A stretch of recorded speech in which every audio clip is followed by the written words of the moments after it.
Chapter 3. The Burrow. Ron! Harry whispered, rushing to the window and pushing it up. Ron, how did you, what the? Harry's mouth fell open. Ron leaned out of the back window of an old turquoise car, floating in midair. Fred and George grinned from the front seats. All right, Harry? George asked. What's going on? Ron said. Why no letters? I asked you to stay 12 times. Then Dad said you got a warning for magic in front of Muggles. It wasn't me, Harry said. The Dursleys locked me up. I can't get out or use magic. Ron grinned. We came to rescue you. Fred threw a rope. Tie it to the bars. Harry tied it tight. Fred revved the car. Crunch. The bars ripped out of the window. Ron pulled them in. Harry grabbed Hedwig's cage and his things. Fred and George climbed in to pick the lock on the cupboard door with a hairpin. Muggle tricks are useful, Fred said. They heaved Harry's trunk upstairs and out the window. Uncle Vernon woke up yelling, "That ruddy owl!" Harry grabbed Hedwig's cage and passed it out. Uncle Vernon burst in and grabbed Harry's ankle. The Weasleys pulled hard. Harry's leg slipped free. He jumped into the car and slammed the door. Put your foot down, Fred! Ron yelled. The car zoomed up toward the moon. Harry looked back.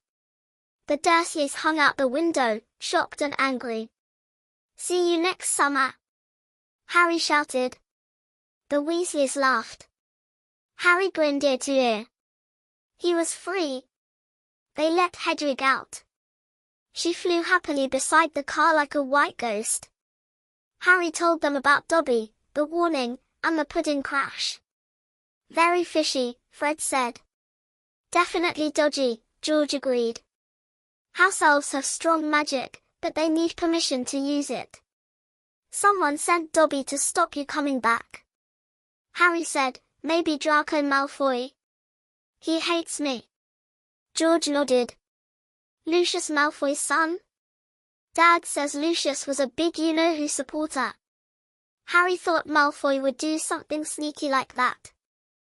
Ron said, Dad works at the Ministry, in the Misuse of Muggle Artifacts office. He loves Muggle stuff. That's why he enchanted the car. Fred laughed. He'd arrest himself if he raided our shed. They landed with a bump near a crooked, tall house made of stone with lots of chimneys. A sign read, The Burrow. Chickens pecked around boots and an old cauldron. It's not much, Ron said shyly. It's brilliant, Harry said, thinking of Privet Drive. Mrs. Weasley marched out, scattering chickens. She looked like an angry tiger. So, she said, hands on hips. The boys cowered. Bed's empty. No note. Car gone, she shouted. You could have crashed. Wait till your father hears. She yelled for hours, then turned to Harry kindly. I'm glad you're here, dear. Come have breakfast. The kitchen was cozy and cramped. A clock had words like, time for tea, instead of numbers. Books about charming cheese and quick feasts stacked high. The radio played wizard songs.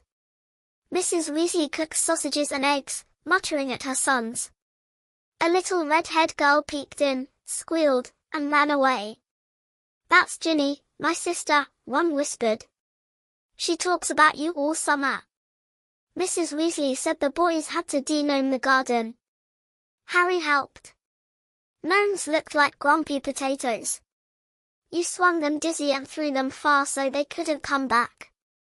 The garden was big and wild, full of weeds, tall trees, strange plants, and a pond with frogs. Harry loved it. Mr. Weasley came home tired from work. 9 raids tonight. Mrs. Weasley yelled again about the car. Mr. Weasley looked guilty but excited. Did it fly well? Ron showed Harry his room at the top, Orange everywhere, posters of the Chudley Cannons Quidditch team. It's small, Ron said nervously. And the attic gal bangs pipes. Harry grinned wide. This is the best house I've ever been in. Ron's ears turned pink with happiness.